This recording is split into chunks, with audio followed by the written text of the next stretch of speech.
Astaghfirullah. Bismillahirrahmanirrahim.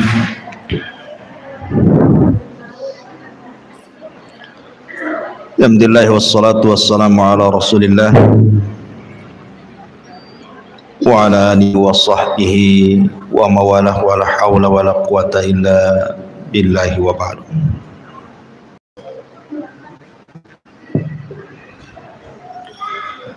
Qala Allah azza wa jalla ya ayyuhalladzina amanu taqullaha haqqa tuqatih wa la tamutunna illa wa antum muslimun, amma ba'd.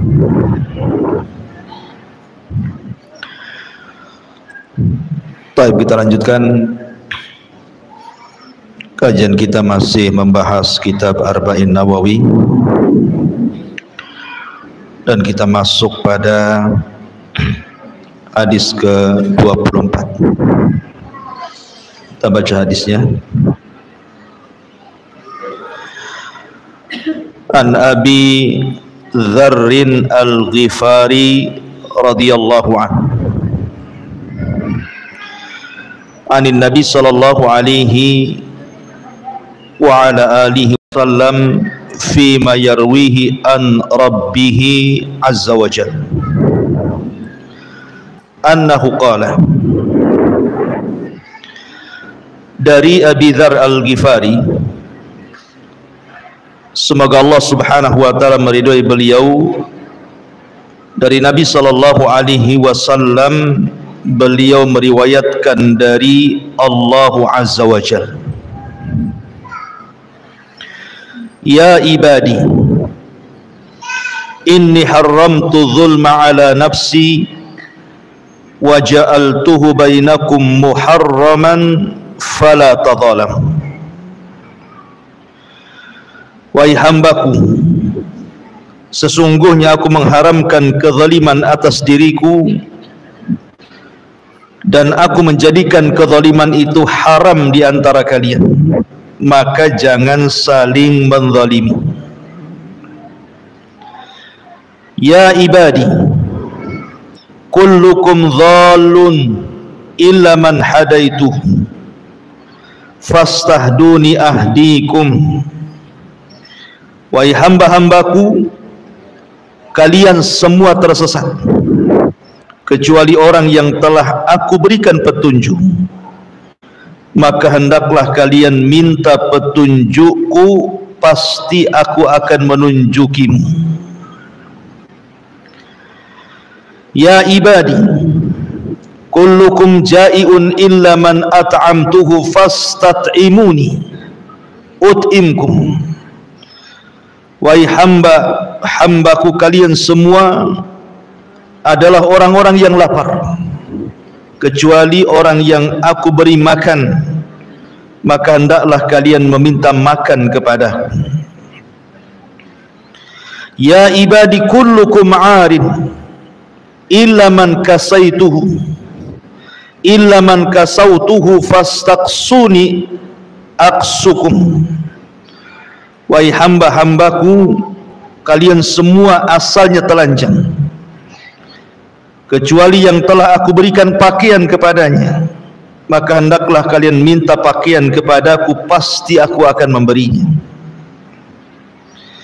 Ya ibadi, innakum tukhti'una bil-laili wan-nahar wa ana aghfiru dzunuba jami'a fastaghfiruni aghfir lakum. Wahai hamba-hambaku, sesungguhnya kalian berbuat dosa pada waktu siang dan malam, dan aku mengampuni dosa-dosa itu semuanya, maka mintalah ampunan kepadaku, niscaya aku akan mengampuni kalian.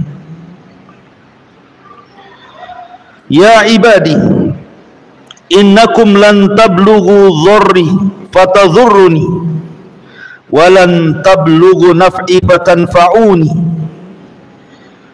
Wahai hamba-hambaku, sesungguhnya kalian tidak akan dapat membinasakan aku, dan kalian tidak akan dapat memberikan manfaat kepadaku. Ya ibadi, law anna awwalakum wa akhirakum wa insakum wa jinnakum kanu ala afjari qalbi rajulin wahidin ma naqasa dzalika min mulki syai'an. Wahai hamba-hambaku, di sini Allah Subhanahu wa taala mengatakan, wahai hamba-hambaku, seandainya orang-orang terdahulu dan yang terakhir di antara kalian, sekalian manusia dan jinnya mereka, berada di atas hati yang paling jahat, maka itu semua tidak mengurangi kekuasaanku sedikit pun. Ya ibadi law anna awwalakum wa akhirakum wa insakum wa jinnakum qamu fi sa'idin wahid fasa'aluni fa'ataitu kulla insanin mas'alatahu ma naqasa dhalika mimma indi illa kama yanqusul mikhyat idza udkhilal bahra.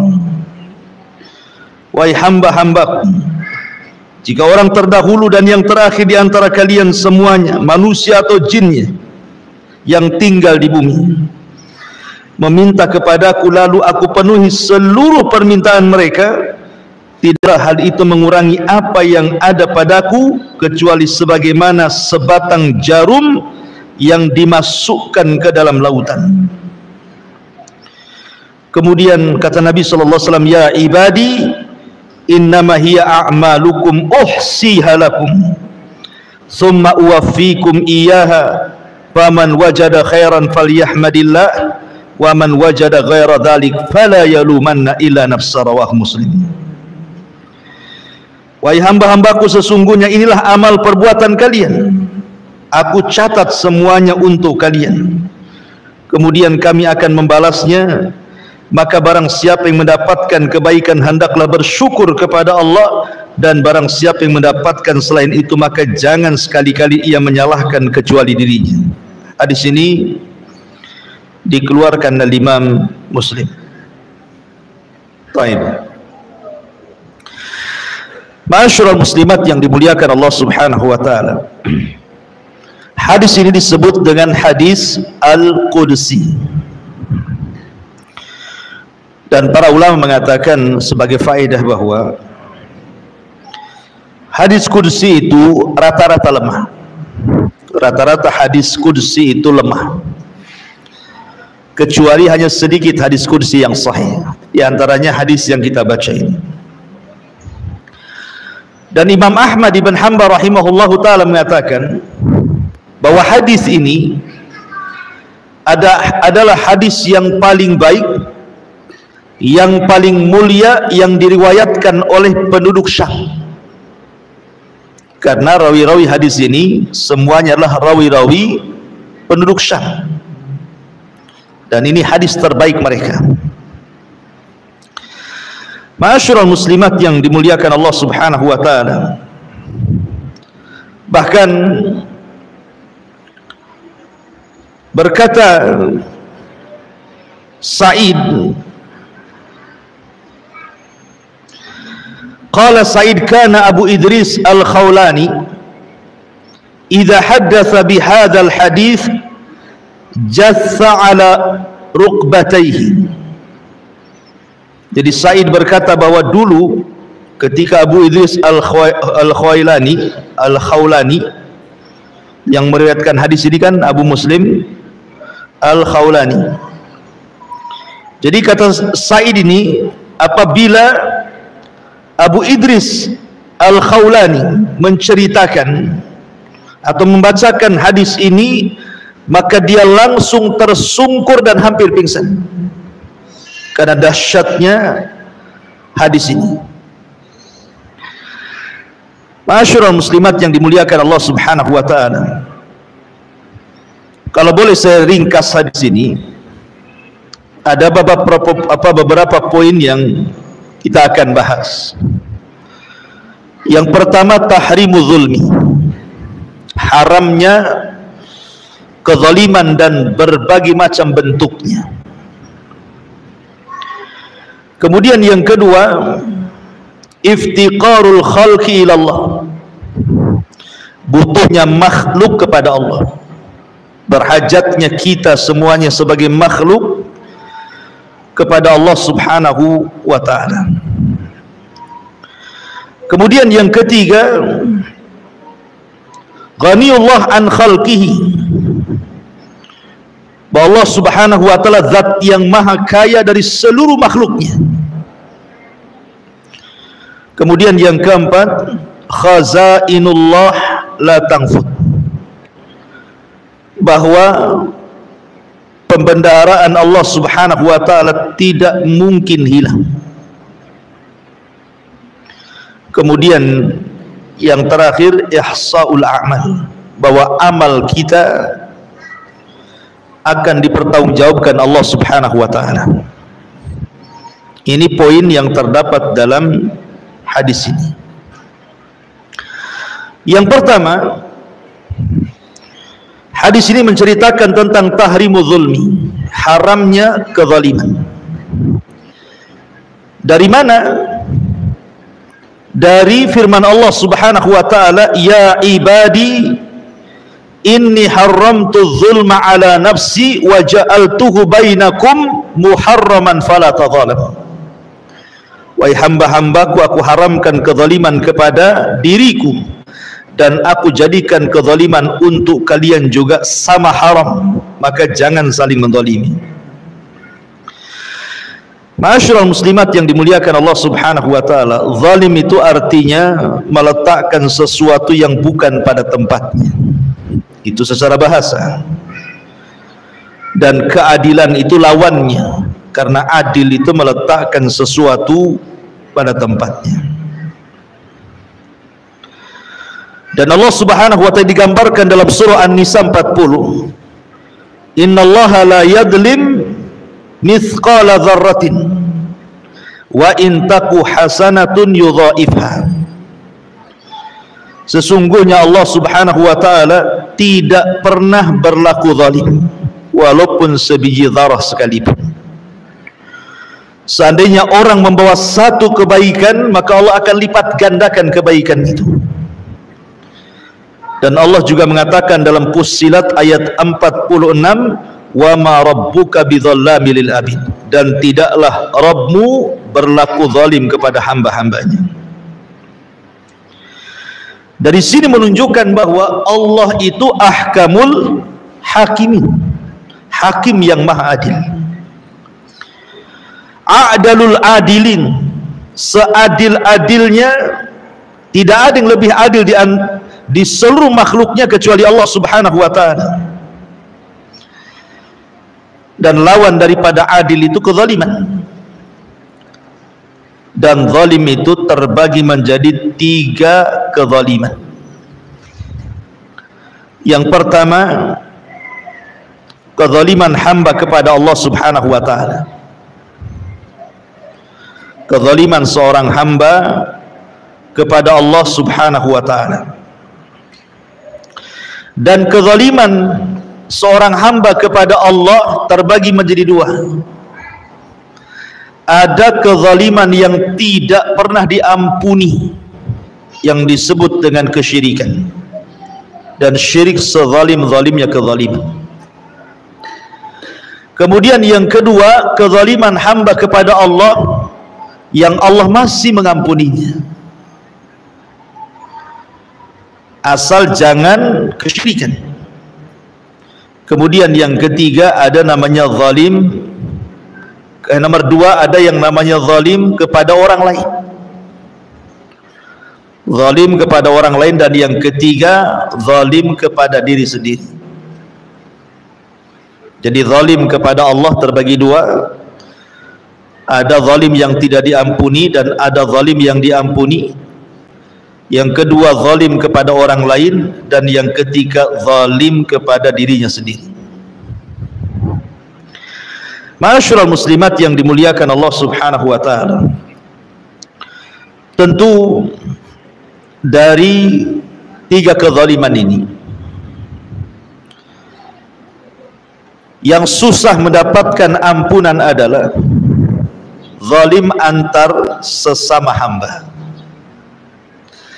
Karena kezaliman antara kita dengan Allah walaupun sampai ke taraf syirik, artinya sezalim-zalimnya kezaliman, kalau kita meminta ampun kepada Allah, maka Allah pasti akan menerima ampunannya. Tetapi kalau zalim kepada hamba Allah, sesama hamba, kita sudah minta ampun kepada Allah, maka Allah subhanahu wa ta'ala tetap menggantungkan ampunannya sampai orang yang dizalimi memaafkannya. Selama orang yang menzalimi dizalimi tidak memaafkannya, maka ampunan itu digantungkan oleh Allah. Berarti masih ada qisas pada hari kiamat. Dia akan dimintai pahalanya dan dibebankan dosanya. Oleh karena itulah maka dari hadis ini kita tahu bahwa bahaya sekali berlaku zalim itu. Kenapa demikian? Karena Allah subhanahu wa ta'ala itu tidak akan lalai dari orang-orang yang melakukan kezaliman. Bahasa orang awam itu Allah tidak tidur. Kalau ada orang disakiti biasanya sudahlah biarkan saja, Allah kan tidak tidur. Bahasa Al-Qur'annya wala tahsabannallaha ghafilan amma ya'malu zalim. Jangan kau sangka Allah itu lalai dari perbuatan orang-orang yang zalim. Sengaja Allah membiarkan sampai pada waktunya Allah akan mengadabnya. Makanya para ulama salaf sangat takut melakukan kezaliman, sangat takut sekali. Terutama doa-doa orang yang dizalimi, antara dia dengan Allah itu tidak ada penghalang walaupun dia orang kafir. Walaupun dia orang kafir. Karena kalaupun orang kafir kemudian dia dari pihak yang dizalimi, maka Allah akan berdiri sampingnya. Bukan karena kekafirannya, tapi karena dia orang atau dari pihak yang terzalimi. Dan Allah tidak suka kezaliman. Makanya kenapa Nabi SAW mewanti-wanti Muadz bin Jabal radhiyallahu anhu saat dikirim oleh Rasul ke negeri Yaman. Ketika Nabi SAW kemudian menitipkan pesan soal zakat, soal pengambilan harta zakat, tu'khadhu min aghniyaihim wa turaddu ila fuqaraihim. Kau ambil dari orang kaya mereka kemudian serahkan kepada orang fakir mereka. Kata Nabi SAW di ujung hadis, fattaki da'watal madlum, fattaki da'watal madlum, fa innaha laisa bainaka wa bainallahi hijab. Karena doa orang yang dizalimi melesat ke langit sehingga antara dia dengan Allah tidak ada penghalang. Artinya begini, kalau dalam hukum Islam zaman dulu umpamanya orang itu punya peternakan kambing, unta ataupun sapi, maka akan datang dari pemerintah Islam itu mengambil zakatnya, ke peternakan. Nabi SAW melarang tidak boleh mengambil sembarang kambing yang merupakan hak zakat. Umpamanya setiap 40 kambing itu satu kambing, zakatnya kan begitu. Setiap 40 kambing berarti dia harus mengeluarkan zakatnya satu kambing. Lah pengambil zakat ini jangan kemudian langsung main ambil saja. Bisa saja kemudian kambing yang main ambil itu mungkin dia pejantan yang memang dihajatkan dalam peternakan untuk perbaikan keturunan kan itu. Atau mungkin dia kambing yang sedang menyusui anak-anaknya. Jadi tidak sembarang main ambil saja, tapi ambillah yang sedang-sedang saja, tidak terlalu baik, tidak terlalu jelek. Sebab kalau dia asal ambil berarti dia telah melakukan kezaliman, padahal ini orang ambil zakat nih. Itu saja kata Nabi SAW, fattaki da'watal madlum fa innahu laisa bainahu wa bainallahi hijab. Hati-hati, nanti kalau orang ini terasa dizalimi kemudian berdoa kepada Allah, antara dia dengan Allah tidak ada penghalang. Urusan ngambil zakat saja disuruh hati-hati. Gimana kalau ngambil barang orang, bukan ngambil zakat. Ngambil barang orang itu kan dalam jual beli macam-macam, entah dengan cara bohong, oh harganya nggak dapat di sana, oh padahal udah dapat harganya, oh untungnya nggak dapat padahal sudah ada untungnya. Itu kan zalim namanya, mengambil hak dengan cara berdusta, kan begitu. Atau jelas-jelas dia mengambil itu dengan cara mengurangi takaran, mengurangi timbangan, mengurangi meteran, tatfif, yang Allah Subhanahu wa taala firmankan wailun lil mutaffifin. Beli jeruk gitu ya, belum di kilo, ibu udah ambil satu. Kalau cocok kilo, kalau tidak cocok udahlah, yang masuk ke perut teman lewat saja. Nah, itu kan zalim tuh. Ataupun zalim secara umum gitu ya, seorang ibu menelantarkan anaknya, tidak mendidiknya. Ataupun seorang suami menelantarkan keluarganya.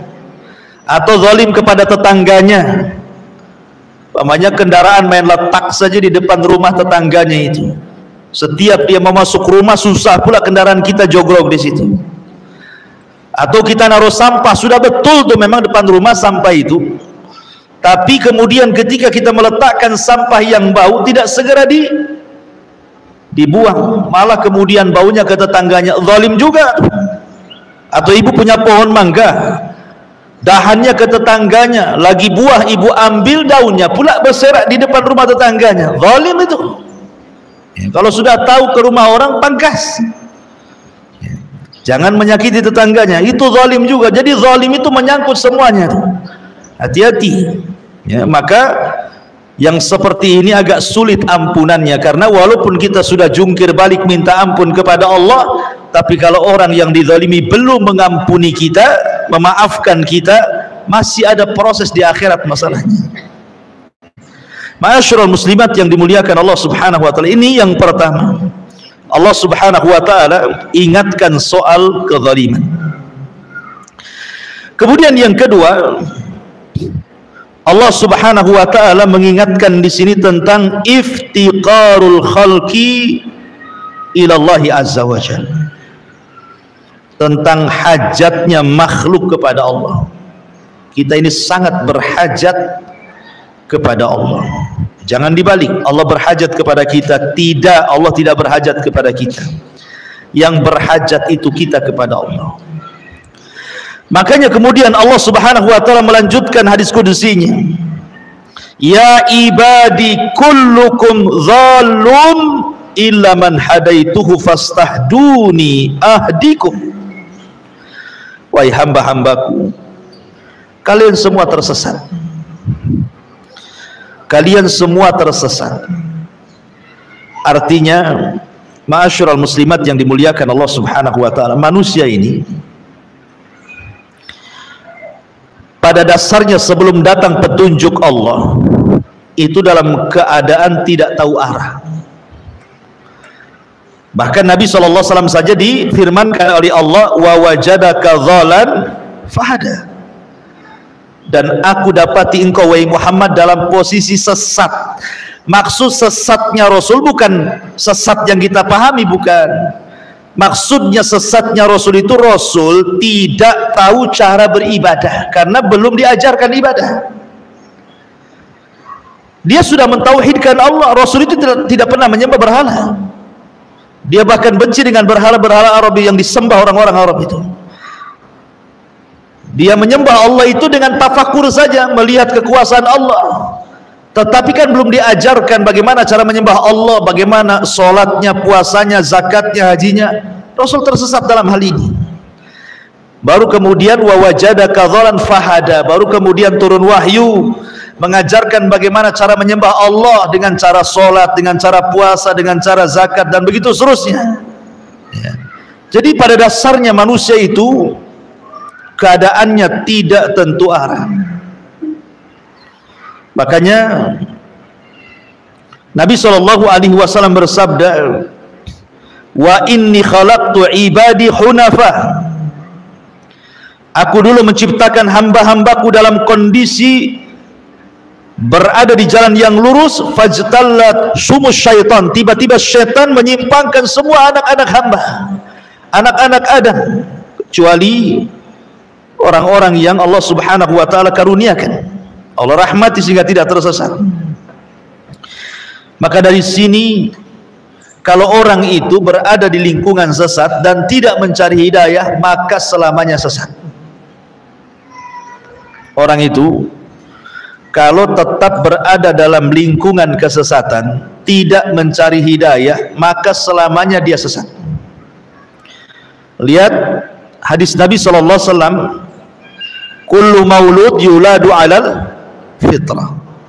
Setiap bayi itu dilahirkan terlahir fitrah. Tetapi bayi yang fitrah ini, yang tadinya Islam, bayi ini terlahir dari seorang Nasrani. Bayi ini terlahir dari seorang Yahudi. Bayi ini terlahir dari seorang Majusi. Kalau kemudian bayi ini semakin beranjak besar, remaja, dewasa, tua, tetap di situ, maka Rasul mengatakan fa abawahu yuhawidanihi au yunassiranihi au yumajjisani. Maka pasti bayi ini kalau sudah tumbuh besar pasti dibuat Yahudi oleh bapaknya karena bapaknya Yahudi. Pasti dibuat Nasrani oleh bapaknya karena bapaknya Nasrani. Pasti dibuat Majusi oleh bapaknya karena bapaknya Majusi. Tapi kalau kemudian dia keluar dari lingkungannya, kemudian mencari kebenaran, pasti dia akan diberikan hidayah Islam. Contoh, di zaman sahabat ada seorang sahabat namanya Salman Al-Farisi radhiyallahu anhu. Salman Al-Farisi. Salman Al-Farisi ini dulunya Majusi, ya karena memang bapaknya Majusi, dan bapaknya itulah yang berusaha untuk menjaga api supaya tidak padam. Suatu hari bapaknya sibuk, akhirnya meminta Salman untuk mewakili dia ke kebun. Berangkatlah Salman ke kebun. Rupanya tidak sampai ke kebun, di tengah jalan ada gereja. Maka dia masuk ke gereja itu, kenalanlah dengan seorang pendeta. Kemudian dia melihat bagaimana ibadahnya orang Nasrani. Dari sini ditimbang-timbang, kok masih baik Nasrani dibandingkan Majusi, kata Salman. Dari situ dia tertarik untuk masuk Nasrani. Ketika dia kemudian pulang, dimarahi sama ayahnya, bahkan dirantai. Dan dikatakan bahwa agama Majusi jauh lebih baik dibandingkan Nasrani. Tapi Salman sudah masuk hidayah Nasrani, sehingga dia lari. Kemudian dia meminta rujukan kemana dia harus pergi. Akhirnya dari gereja itu dirujuk supaya jauh ke negeri orang. Di sana ada padri, ada pendeta yang kuat ilmunya. Kau belajar di sana. Rupanya dia sampai di situ dan belajar. Rupanya Allah takdirkan meninggal pendetanya. Kemudian belajar ke pendeta lain, meninggal lagi. Belajar ke pendeta lain, meninggal lagi. Sampai yang terakhir, rupanya itu tahun kemunculan Nabi. Pendeta ini mengatakan bahwa kau harus berangkat ke negeri yang di situ penuh dengan pohon kurma. Tunggu di situ. Nabi itu akan sampai negeri itu, katanya. Akhirnya kemudian dia berusaha untuk sampai ke negeri tersebut, numpang kafilah yang dari Syam ke Arab. Rupanya oleh kafilah dagang itu malah diperbudak, dijadikan budak, dijual ke orang Yahudi Madinah. Tetapi justru dengan cara itulah setelah Rasul hijrah dari Mekah ke Madinah, Salman mendengar bahwa ada orang ngaku Nabi. Dia teringat dengan ramalan pendetanya. Akhirnya kemudian dia pun mencocokkan tanda-tanda kenabian yang diceritakan pendetanya dengan Rasul sallallahu alaihi wasallam, dan semuanya ada pada Nabi. Sejak itulah dia masuk Islam. Jadi hidayah itu dicari. Kalau dia tetap bersama bapaknya, ya selamanya jadi Majusi, kan begitu ya. Makanya kenapa ketika kita membaca Al-Fatihah itu dalam setiap solat kita minimalnya 17 kali dalam sehari itu, kalimat ihdinas siratal mustaqim itu apa sih maknanya? Kita kan selalu dalam salat ihdinas siratal mustaqim siratal ladzina an'amta alaihim ghairil alaihim waladhdallin. Apa sih makna ihdina itu? Kata para ulama, makna ihdina itu 3. Satu artinya sabitna, ya Allah tetapkanlah hidayah yang sudah kau berikan kepada. Makna yang kedua zidna, ya Allah tambah, bukan hanya tetapkan, tambah lagi hidayah itu. Kemudian makna yang ketiga fima sayati, ya Allah berikan hidayah bukan hanya hari ini saja, tetapi juga ke masa-masa yang akan datang, tetaplah saya di atas hidayah.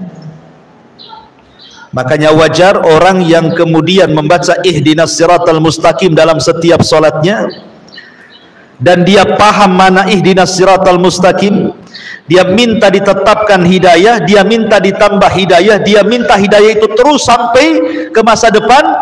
Maka orang yang solatnya seperti ini, maka Nabi Allah subhanahu wa ta'ala berfirman, innas salata tanha anil fahsyai wal munkar. Salat itu pasti mencegah dia dari perbuatan keji dan mungkar. Kenapa?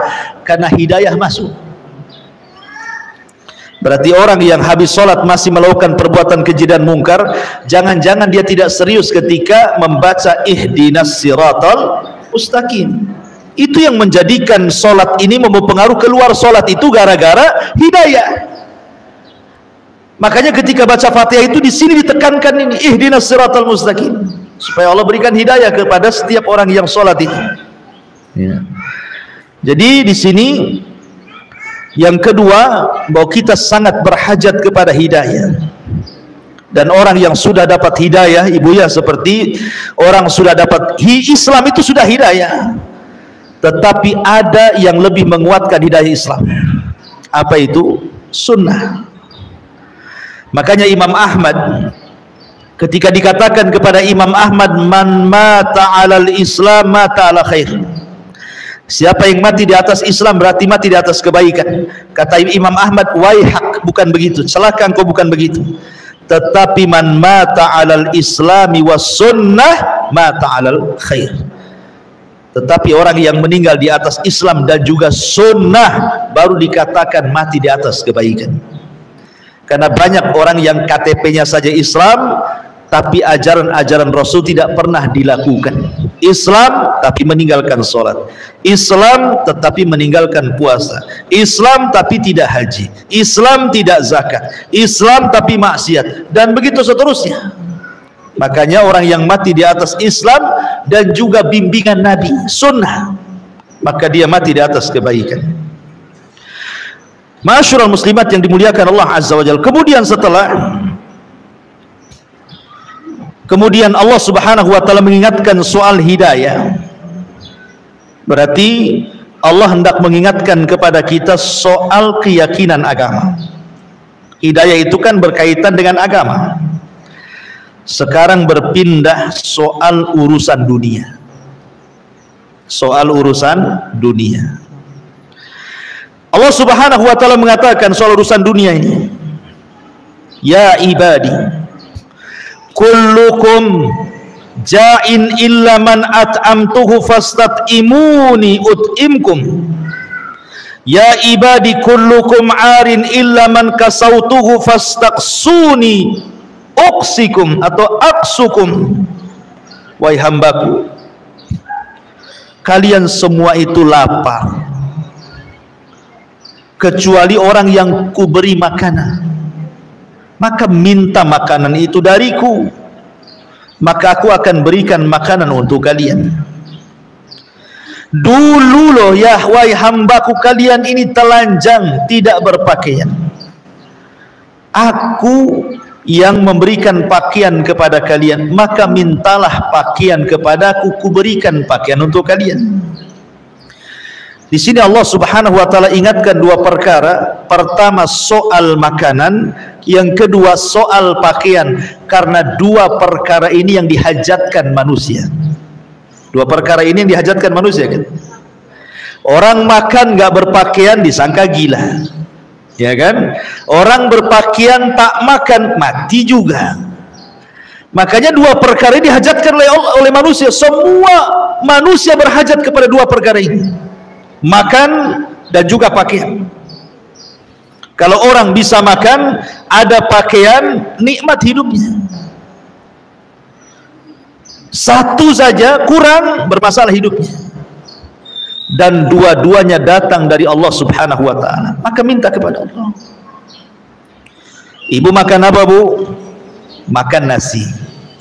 Nasi dari mana? Dari biji padi.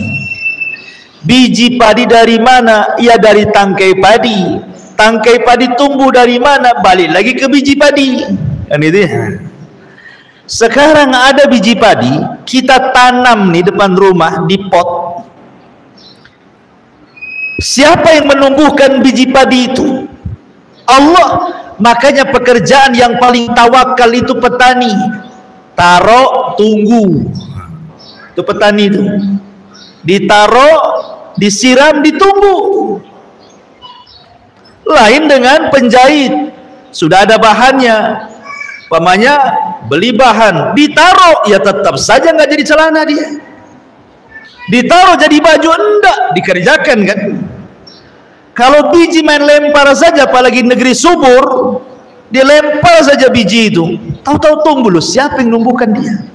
Walaupun tidak semua biji tumbuh, tapi kita bisa melihat yang tumbuh. Pertanyaannya, siapa yang membuat dia tumbuh? Kalau bukan karena Allah Subhanahu wa ta'ala. Ya. Maka kenapa kemudian Allah Subhanahu wa ta'ala berfirman, "Falyanzuril insan ila ta'ami." Hendaklah manusia melihat, merenungkan makanan yang dimakan. Tahu enggak kalau makanan itu berasal dari Allah? Allah yang menumbuhkan semua makanan. Semua makanan yang kita makan itu kembali kepada tumbuhan kan? Ibu mau makan roti, mau makan apa, itu bahan-bahannya balik ke tanah tuh. Pakaian juga sama. Emang pakaian kita ini dari mana? Kalau bukan dari tumbuh-tumbuhan? Oh, sutra ada pakai ulat. Ulat pun makan itu juga dari tumbuh-tumbuhan, dari tanah juga kan begitu ya. Semua kembali ke tanah yang Allah tumbuhkan. Dari sini bahwa Allah ingatkan bahwa yang menyediakan makanan untuk kita, yang menyediakan pakaian untuk kita itu Allah, itu maksudnya dalam hadis ini ya. Jadi kita diingatkan, kita ini sangat berhajat kepada Allah, sangat iftikar, berhajat kepada baik urusan dunia kita, termasuk juga urusan agama kita, dan semua akan ditanya di hadapan Allah.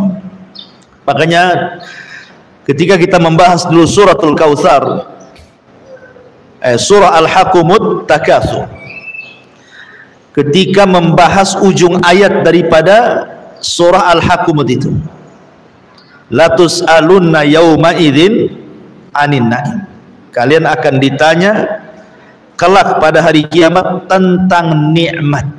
Sebagaimana mengatakan nikmat di sini pakaian, makanan, minuman, tempat tinggal, kendaraan, semua akan ditanya.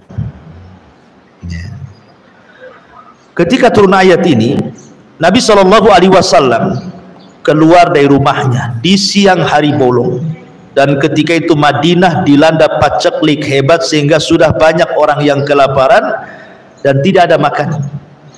Rasul keluar siang-siang bolong. Tiba-tiba di tengah jalan berjumpa dengan Abu Bakar dan Umar. Rasul bertanya kepada Abu Bakar dan Umar, "Wa ma akhrajakuma?" Apa yang membuat kalian keluar dari rumah siang-siang ini? Ngapain panas-panas kau keluar, gitu bahasanya. Kata Umar dan Abu Bakar, "Ya Rasul, lapar Rasul. Kami tidak tahan di rumah. Kami harus keluar mencari makan." Kemudian keduanya juga bertanya, "Wa ma akhrajaka ya Rasulullah?" Kalau begitu apa yang membuat Anda keluar wahai Rasul? Maka Nabi SAW sama jawabannya, lapar. Tiba-tiba Abu Bakar menyingkap perutnya, rupanya ada batu yang diikat satu di perutnya. Umar menyingkap juga pakaiannya, rupanya ada batu yang diikatkan di perutnya. Begitu orang dulu cara menahan lapar. Tiba-tiba ketika Rasul disingkap, bukan satu batu, dua batu di perut Rasul itu, menunjukkan Rasul lebih lapar dibandingkan Abu Bakar ya. Akhirnya Nabi SAW mengatakan, kalau begitu yuk kita berangkat ke rumah seorang Ansar, Ibn Khaythamah, yang ada di perbatasan Madinah. Berangkatlah 3 orang ini ke perbatasan Madinah berjumpa dengan Ibnu Khaisam ini, Rabi ibn Khaisam ini. Sesampainya di rumah Rabi ibn Khaisam, rupanya Rabi ibn Khaisam tidak ada, yang ada istrinya. Nabi SAW tidak berani masuk, karena bagaimanapun sendirian tanpa mahram. Rasul menunggu di luar sebagai adab tamu. Selang sebentar rupanya Rabi ibn Khaisam datang membawa air putih. Kemudian melihat tamunya luar biasa, ada Nabi, Abu Bakar, Umar. Wah, senangnya luar biasa. Akhirnya kemudian dia pun langsung mengambil pisau dan hendak menyembelih satu kambing yang paling besar. Sementara kambing itu adalah kambing perempuan yang sedang menyusui anaknya. Kata Rasul, "Iyyak wal halib, jangan kau sembelih itu kambing. Yang ini saja," kata Nabi. Maksudnya yang kurus. Yang kurus saja. Lihat bagi Rasul mengajarkan bagaimana adab seorang tamu. Jangan merepotkan tuan rumah. Kan banyak tuh tamu merepotkan tuan rumah itu. Masa aqua gelas saja, pandai glide. Kan itu yang agak ini ya. Ya, ada apa sih di kulkasnya? Tanya kulkas pula. Ya. Jadi tidak usah tanya-tanya. Dan tuan rumah kalau dia berakal, pasti dia sudah paham keutamaan menghormati tamu. Kalau memang tuan rumah tidak paham, ya sudah, jangan repoti dia. Makanya Rasul, jangan sembelih yang ini saja. Ini enggak. Mau dibelikan bakso, janganlah bakso. Kalau bisa rawon, tambah soto, tambah. Nah, ini kok milihnya itu lebih tinggi. Kalau bisa jangan bakso lah. Sudah cilok saja, kan itu lebih turun tuh derajatnya. Ini minta yang tinggi lagi. Ya. Jadi akhirnya disembelihlah kambing yang kecil itu, kemudian dihidangkan. Ketika hendak makan, namanya kambing baru direbus, asapnya masih mengepul. Tiba-tiba Nabi SAW menangis, Abu Bakar ikut menangis, Umar pula bertanya, "Afi hadhil halati tabkun?" Oh, dalam kondisi seperti ini kalian menangis wahai Rasul? Kita ini lagi lapar, makanlah, jangan nangis gitu. Maka kemudian Nabi SAW mengatakan kepada Umar, "Ya Umar, alhaqumut takatsur," sampai Rasul membacakan, "La tus'alunna yauma idzin 'anin na'im." Nanti makanan minuman yang kita makan di depan kita ini akan ditanya di hadapan Allah. Jadi semua akan ditanya. Makanya Allah mengatakan, "Falyanzuril insan ila ta'ami." Hendaklah melihat manusia kepada makanan yang dilihat. Semua akan ditanya. Apakah makanan yang kita makan halal atau tidak? Termasuk juga orang yang tidak pernah bersyukur bahwa makanan ini datang dari Allah. Dengan cara apa? Membuang-buang. Kan ada tuh orang yang berlebihan masak lauknya, nasinya, yang makan 2 orang, tetapi dia masak untuk satu kampung. Paling 2 piring sudah kenyang, akhirnya tidak juga diberikan kepada tetangga yang miskin, diinapkan 1 malam, basi, dibuang ke tong sampah. Nah, ini akan ditanya itu. Ini semua datang dari Allah Subhanahu wa Ta'ala. Ya. Makanya kenapa mubazir itu karena ikhwan syaitan, teman-temannya setan itu. Ini kemudian diingatkan soal 2 perkara yang penting, soal makanan dan juga soal pakaian. Kemudian di sini baru diingatkan tentang kekayaan Allah Subhanahu wa Ta'ala kepada makhluknya, atau diingatkan soal ampunan, bahwa kita berhajat kepada Allah. "Ya ibadi innakum tukhti'una bil-laili wan-nahar." Subhanallah. Kalau Allah Subhanahu wa Ta'ala mengatakan begini, Bu, "Wahai hamba-hambaku, kalian ini selalu melakukan dosa siang dan malam." Harusnya bahasa ini bahasa yang menakutkan, karena bahasa ini pasti setelahnya adalah azab yang akan turun. Contoh begini, Bu, ibu punya anak ini bandel, disuruh-suruh tak mau. Kemudian ibu mengatakan, "Wahai anakku, kamu ini siang malam tidur saja, Disuruh ini tak mau, disuruh itu tak mau, siang malam kau malas. Kira-kira Bu, ibu akan membiarkan anak itu atau ibu akan menghukumnya? Pasti akan menghukumnya. Kalau sudah kelamaan kan pasti menghukumnya kan gitu. Entah diusir dari rumah, entah dimakinya kan begitu ya, entah dipukulnya. Artinya bahasa-bahasa seperti ini, engkau ini telat siang malam, pasti akan datang hukuman tuh. Jadi ketika kita mendengar kalimat ini, wahai hambaku kalian ini selalu berbuat dosa kepadaku siang malam, harusnya terpikir akan datang hukuman dari Allah Subhanahu wa taala. Tetapi laisa kamitslihi syai'un, Allah itu tidak sama dengan hambanya. Kalau seorang anak berbuat jahat siang malam kepada orang tua, pasti ada waktu-waktu limitnya di mana orang tua akan membalas. Pasti itu. Tapi Allah Subhanahu wa taala justru mengagetkan semua alam dunia, malah mengatakan wa ana aghfiru dzunuba jami'ah. Tapi walaupun kalian berlaku dosa kepadaku siang dan malam, tenang, aku ampuni dosa kalian. Kan enak tuh. Coba ya. Allah mengakui dosa kita, tapi Allah juga menyiapkan ampunannya. Ini kan luar biasa rahmat Allah kepada kita. Ini tidak ada pada seorang hamba. Kalau ada orang nyakiti kita terus-terusan, sampai kapan kita memaafkan dia kan itu? Bahasanya pasti sabar juga ada ujungnya, pasti kita emosi juga lah. Tapi Allah rahim, rahmatnya mendahului murkanya. Kasih sayangnya Allah kepada hamba jauh lebih kasih sayang seorang ibu kepada anaknya. Ma'asyiral muslimat yang dimuliakan Allah Azza wa Jalla. Maka di sini wa ana aghfiru dzunuba jami'a fastaghfiruni aghfir lakum. Maka mintalah ampun. Kapan-kapan pun kalian minta ampun, ku ampuni.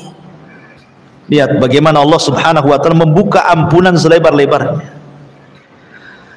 Ada orang yang berusia 100 tahun datang kepada Nabi, orang kafir musyrik, semua dosa sudah dilakukan dia.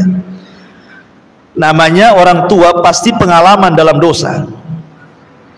Kalau anak muda kan tidak pengalaman dalam dosa, dia sedang mencoba dosa. Tapi orang tua itu sudah pengalaman dosanya. Sehingga orang ini datang kepada Rasul mengatakan, ya Rasulullah, inni fa'altu dzamban 'azima law wuzi'at ala ahli al-qaryati lawasi'atkum. Aku melakukan banyak kali dosa Rasul, kalau ku bagi-bagikan di dosa ini ke kampung, sebuah negeri, cukup untuk mengadab mereka. Kata orang ini mengatakan, halli minat taubah Rasul, ada enggak di agamamu taubat orang sepertiku ini? Maka Nabi SAW mengatakan, atashhadu alla ilaha illallah wa anni rasulullah. Maukah kau mengatakan bahwa aku bersaksi tidak ada sesembahan yang berhak disembah kecuali Allah dan aku utusan Allah? Kalau engkau mengucapkannya, fal Islam yahjubu ma qablah. Islam itu menutupi dosa sebelum Islam. Oh, senang dia. Maka dia langsung mengatakan, asyhadu alla ilaha illallah wa asyhadu annaka rasulullah.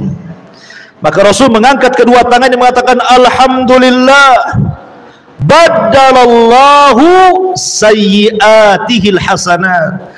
Segala puja dan puji hanya milik Allah. Allah telah menggantikan keburukan dia semua sudah jadi baik. Karena Islam itu menghancurkan dosa sebelumnya, sebagaimana taubat menghancurkan dosa sebelum taubat. Jadi di sini menunjukkan bahwa banyak-banyak bertobat kepada Allah Azza wa Jalla, karena kita dicap melakukan dosa siang dan malam. Kalau ada orang mengatakan saya tidak pernah berbuat dosa, dustakan ucapannya. Setiap manusia itu pasti berbuat dosa. Mungkin matanya yang berbuat dosa, mungkin telinganya, mungkin lisannya, mungkin hidungnya, mungkin tangannya, mungkin kakinya, mungkin kemaluannya, mungkin juga hatinya, mungkin pikirannya. Tidak tahu yang mana satu. Tapi setiap hari kita berbuat dosa. Makanya Nabi SAW mencontohkan, kata Nabi SAW, saya setiap hari, kata Rasulullah, la astaghfirullah mi'at marrah, setiap hari meminta ampun kepada Allah minimalnya 100 kali. Itu orang yang sudah dijamin surga tuh.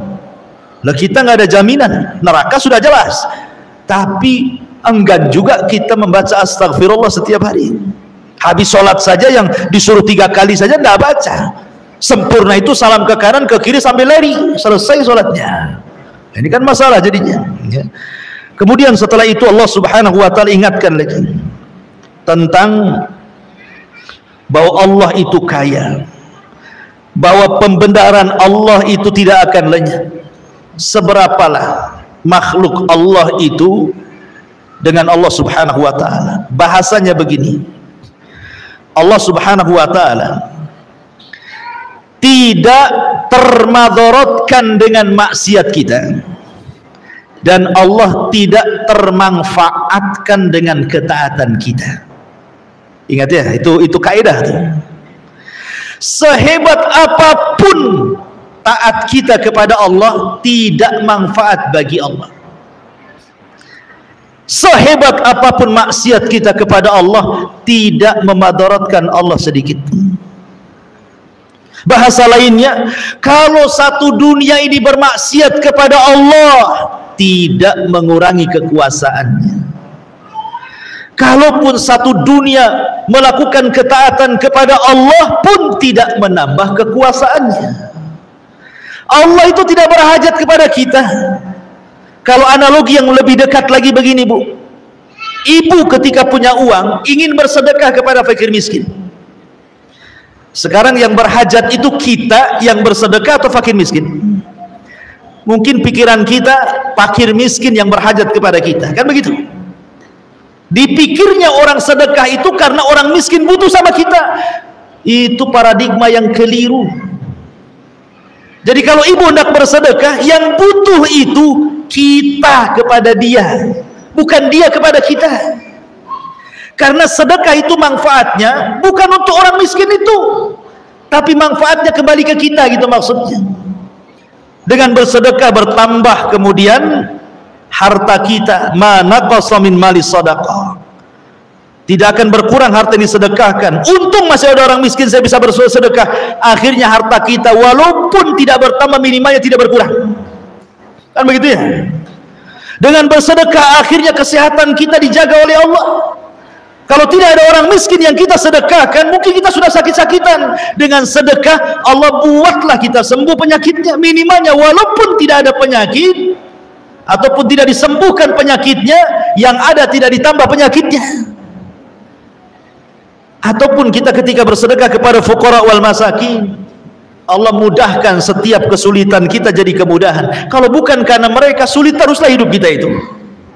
Jadi dari sini kita tahu yang berhajat dengan sedekah kita itu bukan kita, bukan orang miskin kepada kita, tapi kita yang butuh orang miskin. Nah, itu paradigma yang benar tuh. Seperti itulah, bahwa sehebat apapun kita taat tidak menjadikan manfaat bagi Allah, sehebat apapun orang maksiat tidak pula memadaratkan Allah. Perhatikan di sini. Allah Subhanahu wa taala mengatakan, ya ibadi, innakum lan tablughu dhurri fatadhurruni walan tablughu naf'i fatanfa'uni. Allah Subhanahu wa taala mengatakan, wahai hamba-hambaku, sesungguhnya kalian tidak akan dapat membinasakan aku, dan kalian tidak akan dapat memberikan manfaat kepadaku. Sehebat apapun kita taat, tidak manfaat bagi Allah. Sehebat apapun maksiat, tidak memadaratkan Allah. Artinya ketaatan itu kembali kepada kita. Sebagaimana maksiat juga dampaknya akan kembali kepada orang yang bermaksiat. Itu maksudnya. Kemudian Allah mengatakan, ya ibadi, lau anna awwalakum wa akhirakum wa insakum wa jinnakum kana ala atqa qalbi rajulin wahid minkum ma zada fi mulki syai'an. Ya ibadi, lau anna awwalakum wa akhirakum wa insakum wa jinnakum kanu ala afjari qalbi rajulin wahid ma naqasa dzalika min mulki syai'an. Kalau satu dunia Mulai dari yang hidup pertama siapa? Adam, sampai yang terakhir nanti yang kena trompet sangkakala Israfil. Sekarang Bu, orang yang hidup di permukaan bumi tidak lebih banyak daripada orang yang dikubur di dalam bumi. Berapalah jumlah orang yang hidup di atas bumi itu dibandingkan dengan orang yang sudah dikubur sejak zaman Nabi Adam? Lebih banyak mereka. Entah berapa triliun orang yang di dalam bumi ini, kita tidak tahu. Kalaulah mereka dihidupkan semuanya, gitu maksudnya, sejak zaman Adam sampai yang terakhir terkena trompet sangkakala itu dihidupkan semua, bukan manusianya, jinnya sekalipun dihidupkan. Semuanya dijadikan oleh Allah taat kepada Allah, rajin sholat, rajin puasa, rajin zakat, rajin baca Quran, zikir, semua ibadah lakukannya dari mulai awal sampai yang akhir, mulai jin dan manusia. Kata Nabi SAW dalam hadis kursi, Allah mengatakan, mazada dzalika fi mulki syai'an, tidak menambah kekuasaan sedikit pun dariku. Kekuasaanku tidak akan nambah dengan ketaatan kalian. Atau sebaliknya, satu dunia jin manusianya sejak zaman Adam sampai yang terakhir semua fasik, semua jahat, semua maksiat, semua syirik, semua melakukan bid'ah dan maksiat yang lainnya, itu pun tidak mengurangi kekuasaan Allah. Lalu kalau sudah seperti itu, siapa yang berhajat di sini? Yang berhajat itu kita kepada Allah Subhanahu wa taala. Allah itu maha kaya, dan kekayaan Allah Subhanahu wa taala tidak terhingga, karena pembendaan Allah itu tidak akan lenyap. Allah itu kaya. Coba seandainya satu dunia orang minta kepada Allah, satu dunia nih ya, mulai Adam sampai yang terakhir mati, jin manusianya minta sama Allah. Apalah yang diminta? Ibu minta apa? Minta rumah 2 di Sukajadi, minta 2 rumah di Poskopkan, minta 2, minta semuanya. Apa kira-kira yang ibu maukan minta? Itu baru satu orang tuh mintanya udah kebangetan gitu. Anggaplah satu dunia minta kebangetan semuanya, dan Allah berikan permintaannya itu, kalaupun dilayan sama Allah, itu ibarat jarum, kata Allah, jarum dimasukkan ke lautan, kemudian diangkat lagi, kira-kira yang di ujung jarum itu berapalah air laut yang terangkat itu? Coba lautan itu yang tidak ada bertepi itu, kita ambil jarum yang ibu suka jahit dengan jarum itu, cobalah celupkan, kira-kira diangkat berapalah yang terangkat air lautan ke ujung jarum itu? Satu tetes. Satu tetes itulah cukup Allah berikan kepada semua makhluk jin dan manusianya, sementara lautan itu kekayaannya. Jadi apalah kekayaan Allah dengan kita? Makanya tidak akan bergeming kekuasaan Allah di sini. Ini saja masih nggak yakin bahwa Allah sekaya itu, sehingga tidak datang, masih juga datang ke dukun, masih merasa dukun lebih hebat dibandingkan Allah. Datang ke paranormal dan mengatakan paranormal jauh lebih bisa mendatangkan kekayaan dibandingkan Allah. Karena tidak paham tauhid, tidak paham hadis ini. Allah itu kaya, yang dibagi-bagikan satu dunia saja cuma satu tetes di ujung jarum. Itu pun untuk orang yang awal, termasuk Qarun juga di situ, sampai orang yang terakhir.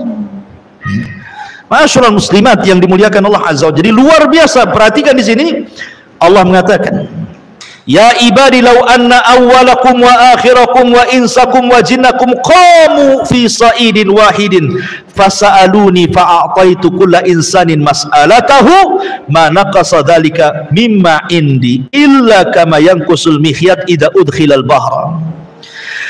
Wahai hambaku, kalaulah seandainya orang yang akhir, yang awal, manusia, jinnya, mereka berkumpul di satu tempat meminta kepadaku, dan aku berikan setiap permintaannya, tidak akan mengurangi kecuali seperti jarum yang dicelupkan ke lautan kemudian diangkat, lihat hasilnya.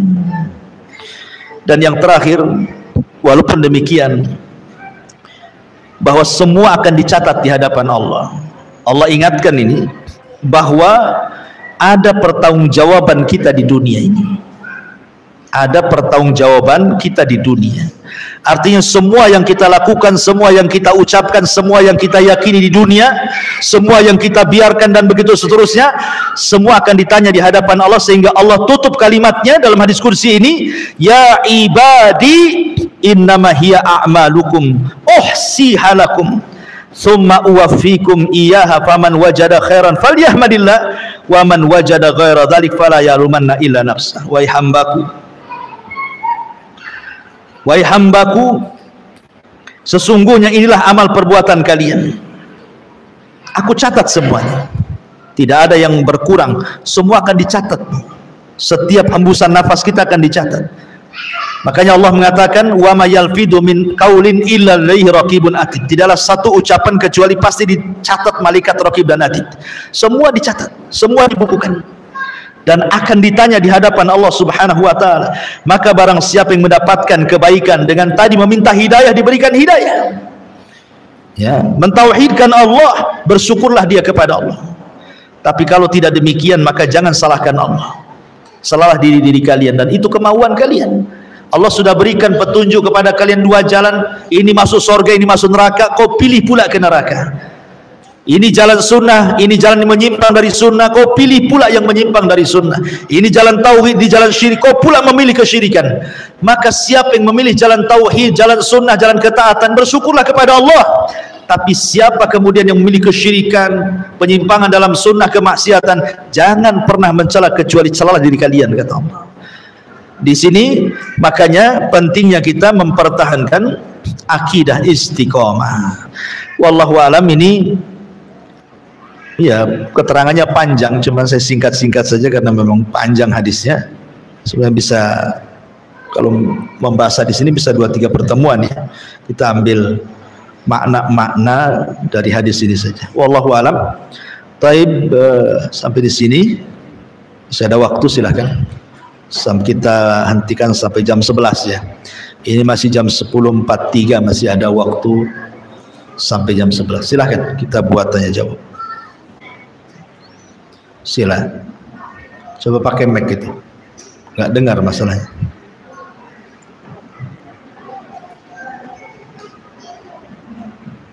Bisa tentang yang katanya, apakah kalau kegiatan yang sunnah untungnya tidak bisa?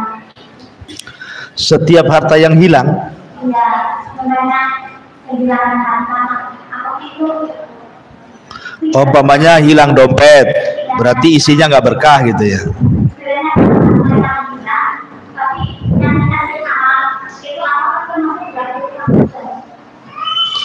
Apakah setiap barang yang hilang atau susah ditemukan itu barang itu tidak berkah gitu? Pertanyaan singkatnya ya. Iya. Ya enggak juga. Bisa ya, bisa tidak, itu jawabannya. Ada harta diambil dari hantu ya kayak hantu. Jadi hantulah harta. Tapi tidak semua bisa saja itu ujian. Allah sedang menguji dengan kehilangan barang. Nabi Ayub alaihi salatu wassalam diuji dengan kehilangan harta. Semua hartanya, apa tidak kita katakan Nabi Ayub tidak berkah hartanya? Dia Nabi. Berarti Allah sedang uji dia, supaya Allah tahu apakah dia sabar atau tidak. Karena terkadang ada sorga itu tidak bisa diraih dengan sholat, tidak bisa diraih dengan puasa, tidak bisa diraih dengan zakat, dengan amalan-amalan ibadah yang lain, hanya bisa diraih dengan sabar saja. Dan tidak mungkin orang itu sabar kecuali harus ada ujian. Ya namanya ujian, boleh jadi dompetnya hilang, berangkasnya dicuri, baju barunya baru di laundry, tahu-tahu hilang di laundry gitu. Atau dijemur di belakang rumah, tahu-tahu diambil sama orang tidak tahu siapa yang ngambil, baru beli itu padahal. Jadi tidak mesti, atau juga iya, boleh juga, bisa jadi iya. Al jaza'u min jinsil amal. Pamannya kita nyuri baju orang, tahu-tahu baju kita hilang. Bisa saja kama tadinu tudal. Sebagaimana kita melakukan sesuatu, begitulah Allah buat yang sama kepada kita, bahkan lebih perit lagi. Bisa saja kita nyuri uang orang, tahu-tahu usaha kita bangkrut saja. Bisa jadi. Ya, jadi lihat kadar takwanya orang itu. Tapi tidak semua kemudian yang dihilangkan karena bangkrut atau barang tidak dikatakan berkah. Boleh jadi itu ujian seperti kisahnya Nabi Ayub tadi. Wallahu a'lam. Yang kedua, bagaimana menghadapi kesabaran kalau kita itu sakitnya ditutup sama tangga saya ada yang ditutup, terus setiap memang sampahnya dari atas ke bawah dan ke itu kan kumpul semua, artinya langsung sakit. Karena itu ketemu sama kita sendiri yang membersihkan. Maksudnya sampah ibu di bawah.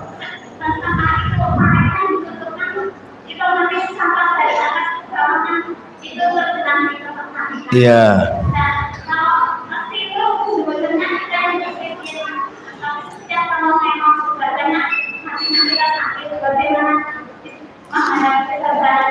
Sakit apanya Bu? Sakit hatinya? Kenapa nggak bilang sama RT-nya? Nggak ada RT-nya di situ ya? Iya, walaupun gue lulu itu kan mesti ada PRT, ada PRW situ. Coba koordinasi dulu dengan RT-nya. Jadi kalau memang ibu posisi di bawah, kemudian tetangga posisi di atas, lagi hujan kemudian melimpah sampahnya ke bawah, di antara hak bertetangga itu bukan hanya sekedar tidak menyakiti tetangga, tapi sabar dari orang yang menyakiti dari tetangga kepada kita. Namanya tahammul. Jadi ihtimalul adza, tetap sabar. Sabar aja lah, nggak apa-apa dibuang sampahnya. Kalau bisa sabar. Kalau tak bisa sabar, ini perbuatan siapa naruh sampah dari atas ke bawah itu? Bukan, maksudnya perbuatan siapa? Kalau perbuatan Allah seperti hujan, ini bukan perbuatan tetangga turun hujan itu. Ini Allah yang turunkan hujan, gara-gara hujan akhirnya sampah di atas ke bawah. Masa yang disalahkan tetangganya? Satu, dengarkan dulu. Kalau seandainya sebenarnya sudah dibuatkan drainase, sudah ada paritnya besar lagi, tapi mungkin tetangga yang di atas itu zalim, jangan buang sembarangan ke parit. Dibuang bukan sampah, batu pun dibuang dia. Akhirnya macet lah sampah itu, berarti zalim dia. Akhirnya ketika hujan meluap. Nah, inilah yang coba al-ashal fal ashal, berikan nasihat yang paling rendah, yang tidak menyinggung, kemudian naik lagi ke atas, naik lagi ke atas gitu ya. Mulai dari coba dinasihati, kemudian melibatkan RT RW. Ya, bagaimana caranya? Kalau ibu sudah nggak tahan, pindah dari situ. Cari yang ibu posisinya di atas, supaya yang di bawah sih nyapu aja. Ya bagus kalau ibu diam saja, yang penting ibu beramal lah. Gara-gara sampah ini saya banyak pahala. Coba nggak ada sampah, tak ada pahala saya. Kalau itu kan enak tuh kalau ngomong gitu ya, sederhananya seperti itu. Gara-gara sampah ini jadi saya banyak pahalanya. Selesai itu urusan. Ya. Tapi jangan pula gara-gara sampah jadi banyak dosanya. Akhirnya digibah saja semua orang. Jadi ya itu makanya coba ada solusi lah, ada RT RW, laporkan saja. Boleh jadi ada kerusakan, kita tidak tahu. Wallahu a'lam.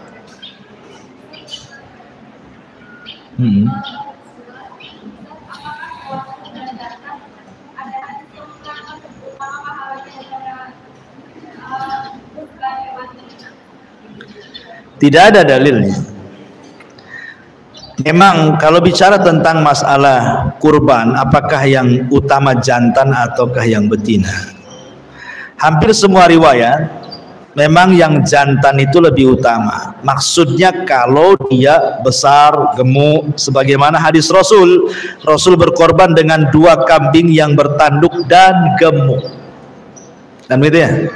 Sekarang masalahnya ini hewannya jantan, bertanduk, kurus, ceking, udah tua, nggak ada sumsumnya.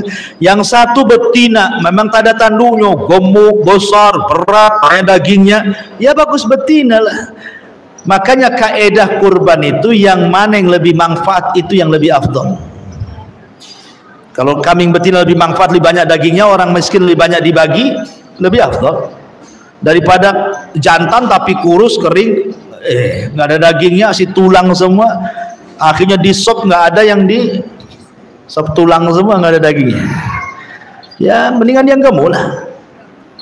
Ya, karena tidak ada larangan antara jantan betina. Tapi kalau memang bisa jantan gemuk, warnanya persis seperti yang disifatkan Nabi, itu lebih baik. Ya, makanya korban itu jangan dadakan. Kalau bisa tahun depan korban, tahun ini sudah nabung. Jadi dapatnya yang bagus. Tapi kalau dapat duit baru beli korban, ya segitulah duitnya. Kadang-kadang nawar lagi, ya kan? Ya tambah yang kecil lah. Nanti yang punya kambing pun, oh kalau segitu yang ini saja, kan begitu ya. Dia pasti ditunjukkan ke yang kurus kan itu ya. Nah, tapi kalau banyak duitnya kan pasti ditunjukkan ke yang gemuk. Berani berapa sekian? Oh tunggu dulu, carikan yang bagus, kan begitu. Ya. Wallahu a'lam. Iya.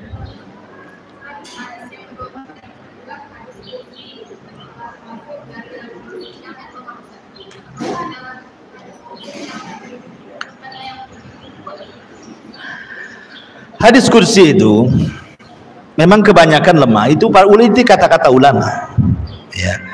Kebanyakan lemah, tapi ada juga yang sahih. Seperti ini hadis yang kita bahas ini sahih hadisnya. Ya. Lalu apa bedanya hadis kursi dengan Quran? Kan sama-sama qala Allah, lain dengan hadis biasa qala Rasulullah. Kalau hadis kursi itu kan qala Allah, berfirman Allah. Quran juga berfirman Allah. Apa bedanya Quran dengan hadis kursi?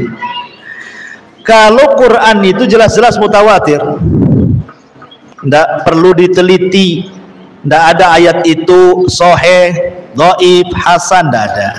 Tapi kalau hadis kursi masih diteliti, makanya lebih banyak yang dhaif dibandingkan yang sahih.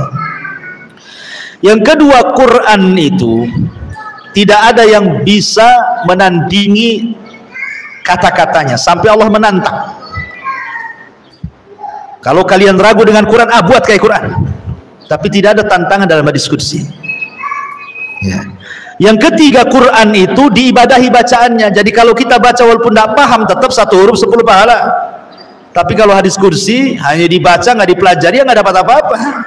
Ya dapat pahala pun sesuai dengan apa yang ia telah. Tapi kalau Quran sudah jelas-jelas 1 huruf 10 pahala. Paham nggak paham? Quran bisa dibaca dalam sholat. Habis Fatihah kita bisa baca Quran. Nggak boleh habis waladhdallin maghdubi alaihim kemudian ana Abi Dzarrin, nggak bisa. Ya nggak bisa dijadikan sholat. Bagi sebagian para ulama memegang mushaf itu berwudu membaca Quran kan. Kalau diskusi tidak ada perintah wudu. Jadi ada juga yang mengatakan kalau Quran itu lafaz dan maknanya datang dari Allah, ngeplak seperti itu. Tapi kalau diskusi itu maknanya datang dari Allah, tapi lafadznya dari Nabi Shallallahu Alaihi Wasallam. Ada juga yang mengatakan seperti itu. Dan banyak lagi perbedaan Quran dengan hadis kursi. Ya. Karena sama-sama, cuman kalau dikatakan bahwa hadis kursi itu kan langsung antara Rasul dengan Allah. Kalau hadis biasa, kalau Quran itu lewat perantara Jibril. Karena ada yang mengatakan, oh kalau gitu hadis kursi lebih hebat. Karena Quran lewat perantara, hadis kursi tidak langsung dengan Allah. Tidak. Ya tadi pembedaannya, tetap Quran di atas hadis kursi dibandingkan hadis kursi. Tetap Quran di atasnya. Karena Quran itu tidak perlu diteliti lagi. Kalau hadis kursi di penelitian para ulama, makanya kebanyakan lemah daripada sahihnya. Jadi itu harus dipahami tentang hadis kursi. Wallahu a'lam. Ya.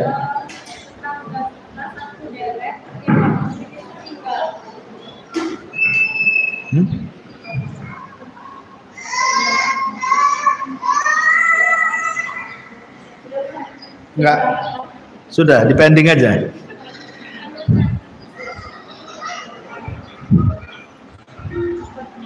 Mana sudah?